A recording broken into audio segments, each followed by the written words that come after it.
In this lesson, we're going to have an introduction to the imaginary and complex numbers.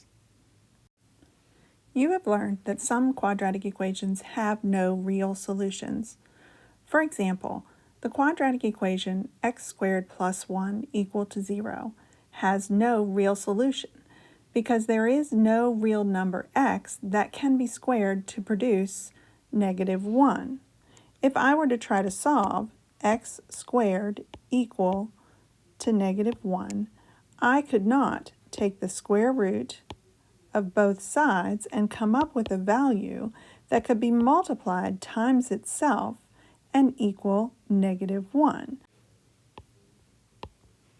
So what I mean by that is if I try to take the square root of a number, let's say for example the square root of 4, I can break that down into 2 times 2. But if I were to take the square root of negative 4, I could not multiply any two numbers. I could not multiply negative 2 times negative 2 and get back to negative 4. That would still equal positive 4. If I took the negative off of one of my 2's, and I would get negative 4. If I said negative 2 times positive 2, I would get negative 4. However, I would not be multiplying two identical numbers times themselves. So I would not be accomplishing taking the square root. So to accommodate this deficiency, mathematicians created an expanded system of numbers using what we call an imaginary unit. So far, we've seen that some quadratic equations have no real solutions. The imaginary unit is I. The imaginary unit I is defined as I equal to the square root of negative 1. So anytime we try to take the square root of a negative number, we can just use the imaginary unit I. Whenever we say I, or I squared, the value is equal to negative 1. So using the imaginary unit I, we can express the square root of any negative number as a real multiple of I. For example, if I want to take the square root of negative 25, I can then write it as the square root of negative 1 times the square root of 25. I take that negative value out of the 25, and then I have something I can work with. So notice, if I have the square root of negative 1, what I actually have is the imaginary unit I. So what I'm really going to have then is I'm going to rewrite I times the square root of 25.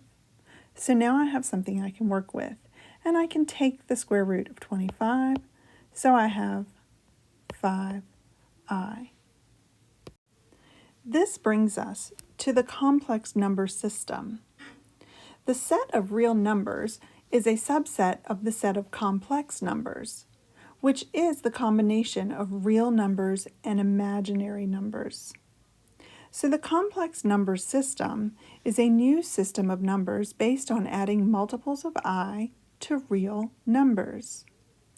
The set of all numbers in the form a plus bi makes up the set of complex numbers. The real number a in our complex number is called the real part of our complex number. The real number b is called the imaginary part of our complex number.